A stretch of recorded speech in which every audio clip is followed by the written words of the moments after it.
Hello, everyone. Today I want to talk to you about 5 Northern Virginia suburbs of DC that you should consider moving to, and 4 you shouldn't. Uh-oh.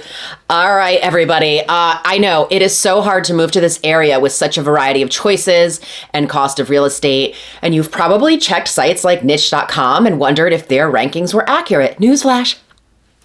They're not. I have a video on Niche's top 10 Arlington neighborhoods. Some of the neighborhoods that they mentioned in their top 10 aren't even freaking neighborhoods. So beware. You have to beware of AI. You have to beware of the AI garbage that's out there, everybody. Do not let it make decisions for you or sway actually sort of diving in and doing the research, which is yay for you, what I do for you. So I am Melissa Terzis, DC Real Estate Mama, and I do videos like this for you every single week about living in DC, Maryland, and Northern Virginia. I've been here 20 years, so I kind of know these areas pretty well. And so I also write it all myself. I film it all myself. I don't use AI. I don't use any of that. I'm not a fan. So if you want to get more videos like this, you can subscribe whatever corner that thing comes up to. Now, this is my list. I'm going to make a disclaimer. This is if I were house hunting again, here are the places I would consider in Northern Virginia for my family kind of list. At the end, I will tell you where I would never want to live. Now, just because something's on this list in the I would live there or I wouldn't live there doesn't always mean that that's going to be right for everybody. So that's my disclaimer there, you guys, all the fine print. All right, what are the 5 Northern Virginia suburbs that I think you should consider? All right, first we're going to start with Vienna. Tell me what you love about Vienna.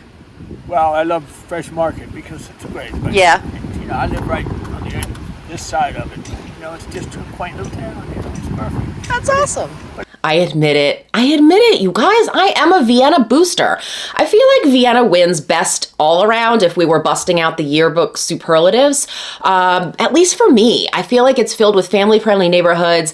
It's like teeming with great schools, great neighborhoods, strong community feel. It's really easy to meet people, especially when you're kind of entrenched in that community. It's also very close to employment centers. It's 15 miles west of downtown Washington, D.C. It's a couple miles from Tyson's, which is another huge employment center. And then it's really along that Dulles Tech corridor, not too far from there. So if you're commuting into that direction at all either, where there's a lot of business and government contractors. Now, there's a variety of real estate in Vienna, but it's all going to be on the pricier side for the area, at least. The $800,000 range is going to get you essentially a rambler or a split level home. And most of the buyers that look at that house are going to say, especially for the Vienna sort of demographic, they're going to look at that as a teardown. So what that means is they're actually buying the house for the location, the precious land on which it sits, the amenities that Vienna has to offer. They're going to tear it down and they're going to build something bigger and what they deem is better in its place. You've got Maple Avenue in Vienna, which runs right through the town. It is filled with tons of restaurants that have stood the test of time that offer a diverse array of food types. The town of Vienna has 12 parks, and the Vienna Recreation Center offers recreational and educational programs, as well as festivals, concerts year-round. There's Chillin' on Church, which is a monthly block party that runs from June to September. There's 4th of July fireworks at Jonas Park, Oktoberfest. There's a Halloween parade, a holiday stroll, Kids on the Green, summer series of events. There's Memorial Day celebration, farmers markets. There's Viva Vienna, which is a music and craft festival. You also have the W&OD Trail, which is the Washington and Old Dominion Trail. It's a 45-mile trail that goes through Northern Virginia, and it goes through a lot of really neat neighborhoods, ones that we talk about on this channel. You're going to see runners, walkers, bikers, everybody on there getting out their daily activity and getting their steps in. All right, the next neighborhood that I think you should consider moving to is Lyon Park. So Lyon Park is in Arlington, and it's like about as good as it gets for people who love the urban vibe, but they still want green space. So this neighborhood has always attracted families for its proximity to DC, for short commute times, and amenities. Lyon Park has a very friendly feeling. Many people are walking dogs, the kids out are running around, they're biking, hanging out at the park. The streets are narrow, which discourages really speedy drivers kind of busting through there from Route 50 trying to get up to Clarendon. And there's traffic calming and things like that. Makes it easy. Like, it's easy for the kids to get to their friends' houses in the neighborhood. And then you've got the park and playground, which is in the middle of the neighborhood that kind of serves as the anchor really for everybody to just head outside. So the other good thing about Lyon Park is it feels very residential, but Clarendon and Clarendon Metro just a couple blocks away. So all the shops that are there, the restaurants along Wilson and Clarendon Boulevards. You also have Arlington Schools, which are top rated.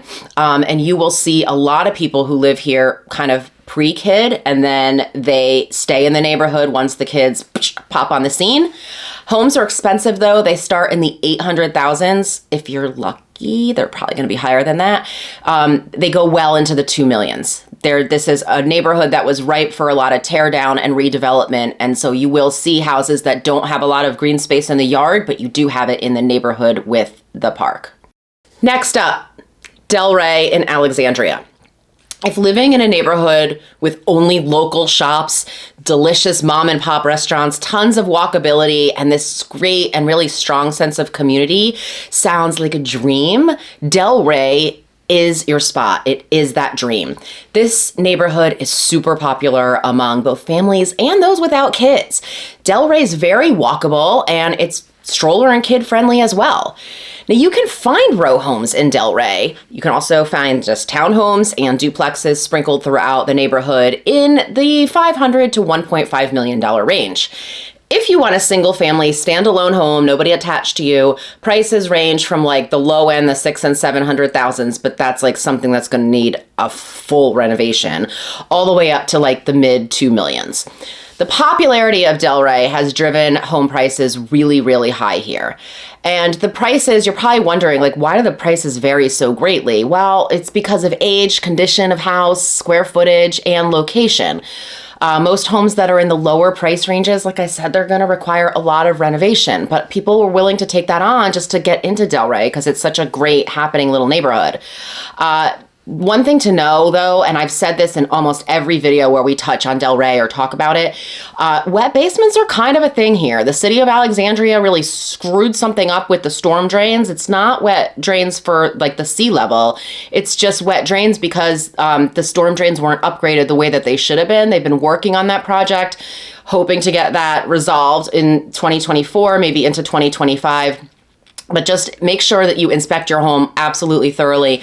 Be sure to bring in any additional inspectors that might like not be typical in regular other neighborhoods.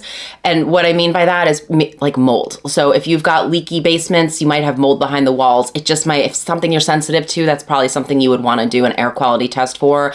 And definitely make sure that the home inspector has the moisture meter and that they can sense if there's moisture behind any of the walls.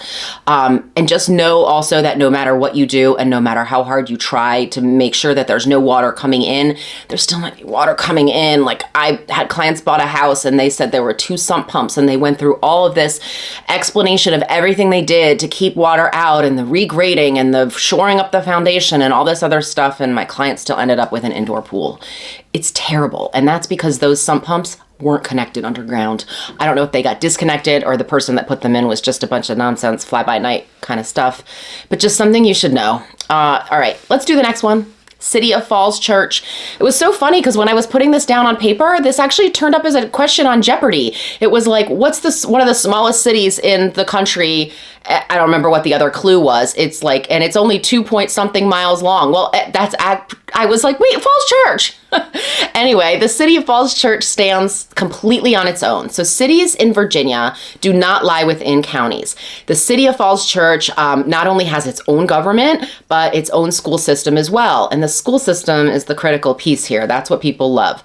So contained within 2.2 square miles, the population of Falls Church City is 14,000. It is the second smallest city in the Commonwealth of Virginia. Falls Church City is 6 miles east of Washington, D.C. Now, it is not easy to buy a house here. You have to have some money. There are many bidding wars. And so why do people endure all of this trauma and not just go to a surrounding neighborhood? Well, the schools, you guys, they're unbeatable, and they're unbeatable all the way through high school. That's not something you see in a lot of areas around here. Anyway, a single family home here is going to be in the $1 to $2 million range. Now, about 30% of Falls Church City is comprised of one-person households. So it is not all families here. The demographics the city provides each year kind of outline the breakdown, and 41% of households actually have 3 or more people. So just something to know. The city of Falls Church has a little downtown area that is super adorable with a lot of really cool mom and pop places. Route 7, which actually comes through here and is called West Broad Street, runs right through the city and has a variety of ethnic restaurants.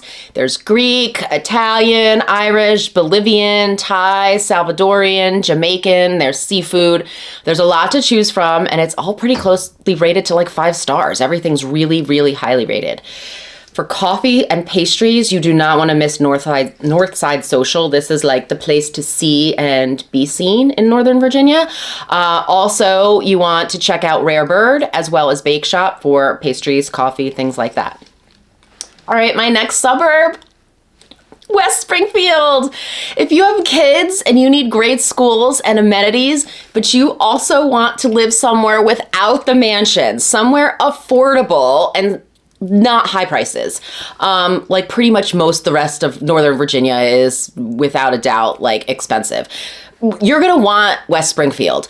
Looking at West Springfield honestly cannot be overstated. The affordability here is amazing. You can easily get a home in the $600,000 to $700,000 range. I know that sounds crazy for my people coming from Midwest who are like, wait, I could get like 5 houses for. I know, but this is affordable for us here.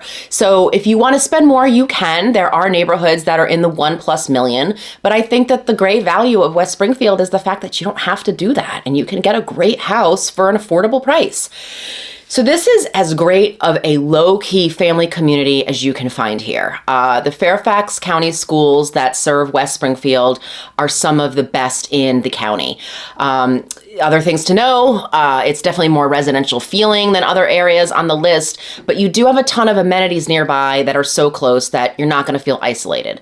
There's parks and trails and playgrounds and pools. You got Hidden Pond Nature Center, all kinds of cool stuff that you're going to love and that the family is going to love as well. All right, so those were 5 awesome places. Where are those places where you shouldn't live? All right, I have to do the disclaimer. We're not allowed to steer people into or away from areas. But these are places where I actually feel the cons outweigh the pros, or the cons that are there are just too strong to consider the pros that actually exist.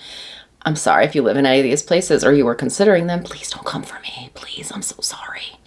Okay, number 1, Sterling. Before I get nailed, I'm going to get nailed here. I know I am. I will say that there are some awesome parts of Sterling. There are.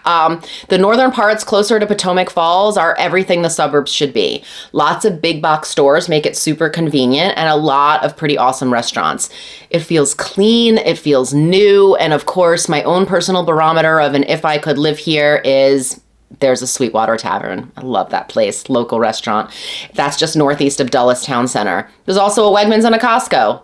But note that I am not a chain restaurant or big box snob, and I love all that stuff because I grew up in a town in Connecticut where we didn't have any of that. So, I don't always just drive by the Olive Garden. Sometimes I go in for the salad, and the soup is so good. So you have to take what I'm telling you with a grain of salt because I'm not like a foodie snob or anything like that. Now, if you hate all that stuff, then you're probably not going to like the northern part of Sterling. But why is it on the list then if I'm telling you not to move here? Because so far it sounds like a place Melissa might move. You might not move there, but I would be fine. Well, this is ground zero of where 1/3 of all internet data for the whole entire world is housed. Not just Sterling, but a lot of it's in Sterling, but it's Northern Virginia. So spread out between like Fairfax, Loudoun, you've got all these data centers, many data centers. Now, you may not comprehend what this really means, so I actually need to break this down for you. Data centers use a lot of power, a lot. I'm sure you can imagine. And there's been obviously concerns that can put a lot of pressure on the power grid and put it in jeopardy. The Virginia Department of Environmental Quality suggested that the data centers maybe use their generators more because they do have those. But the generators are diesel fueled, so this isn't so great for air quality. Now, if you live in an area where the Virginia Department of Environmental Quality suggests, let's just waive the air quality rules so we can appease the data centers and the internet companies, I mean, how much do you really think you're going to count as a citizen? Did I mention that the data centers hum? Because they hum.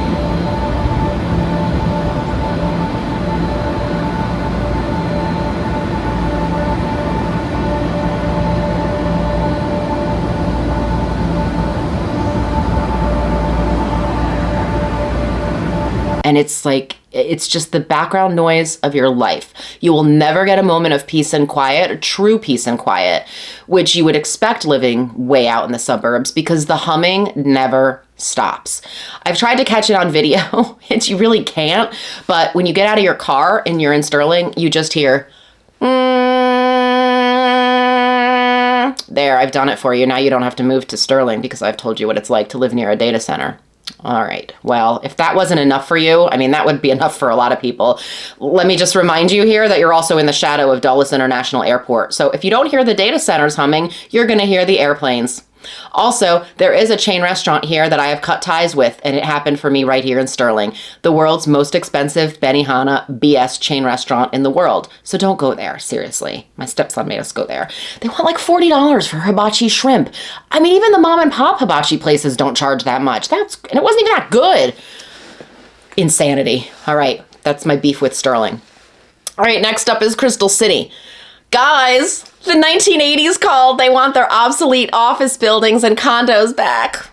Oh my God, Crystal City has been trying to rebrand into National Landing for probably 6 years. Little company you might have heard of has decided to put their second headquarters here, Amazon. And BB, which is before Bezos, Crystal City was a neighborhood everyone sped on through to their way to somewhere cooler, like Old Town Alexandria. It was filled with offices and condos with high-rises and high-rises that condos that had monthly fees. Relics of everything half-assed about 1980s construction still lives on in Crystal City. Now, before Bezos, these were condos that sat on the market. After Bezos, people from all over the country started snatching them up sight unseen, banking on the Amazon effect. Now that we're 5-6 years post that, let's see how that worked out for them. The Amazon machine has not panned out quite the way it was advertised. There's been some job loss, and while Amazon has recently stated it wants all the employees back in the office 5 days a week, their hiring targets are nowhere near where they were supposed to be. They do get a subsidy from the Commonwealth of Virginia for each new hire, so you know that if they're not hiring people, even with that subsidy that they get, they must be hurting. All right, development is crazy in Crystal City, but it's going to get better, I guess, but there's still a lot of ugly there, you guys. Costco here actually wins the prize for being like the world's worst Costco. I don't know who granted it that prize, but that's the chatter, right? Everybody hates this Costco. It doesn't stop me from going there, unfortunately, and smashing my car through the parking lot. Mama's got to get snacks for the kids. Anyway, speaking of the parking lot, somebody was just carjacked in the garage there. I know. Crazy in Arlington. They have a 6-story parking garage. They also have surface parking. I've been going there for like 15 years. I always do the surface parking. I don't even know who parks in the garage. And I'm also not sure who would be dumb enough to go carjack somebody in the garage, because the line to get out of the Costco parking lot is freaking ridiculous. It's not like you can make a quick getaway. Anyway, did I mention that you're also right next to an airport here? Like right next to it? Yeah, Reagan National. There you go. All right, the next neighborhood. This is going to be a tough one for some people, but Manassas. People move to Manassas because it's less expensive, but I'm going to let the map just do the talking. Do you see what I see? Manassas is nowhere near a highway that goes anywhere helpful. So sure, you can take the Prince William County Parkway, but that's basically just going to take you from one bedroom community to another bedroom community. If you need to get to work, you are likely going to have to head north to 66, and that could take forever. You'd have to get up to the interchange where Centerville is, and people report who commute to Centerville that it can take anywhere from 30 to 75 minutes to get to work with no rhyme or reason. Like, nobody knows why. All right, now people leave Manassas basically because of the commute. The commute from Manassas to pretty much anywhere else is awful. If you don't believe me, you can ask Michael. He left the city to buy a house in Manassas, and I made fun of him for a solid year. First, he claimed that it wasn't that far and he could get there in the same amount of time that it would take him to get across DC.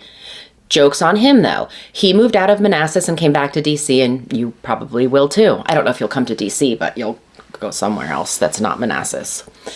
Next up is Alexandria. Specifically, I'm looking at you, Huntington, and the area of Route 1.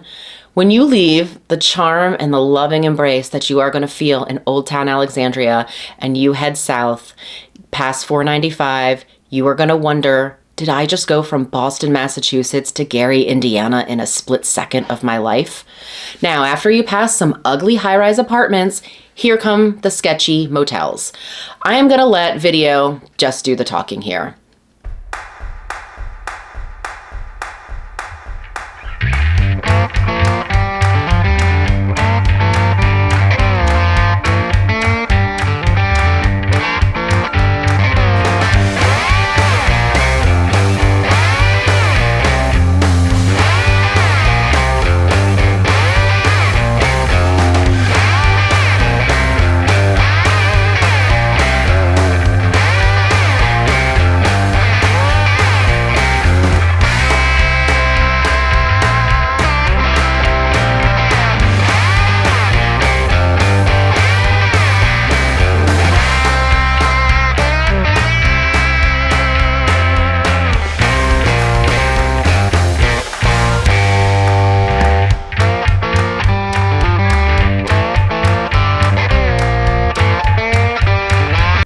I just want to show you so much sketchy motel. There you have it, you guys. The unfiltered, non-sponsored, non-AI list of what I believe to be the best and worst of Northern Virginia. If you have any questions, my contact info is coming next.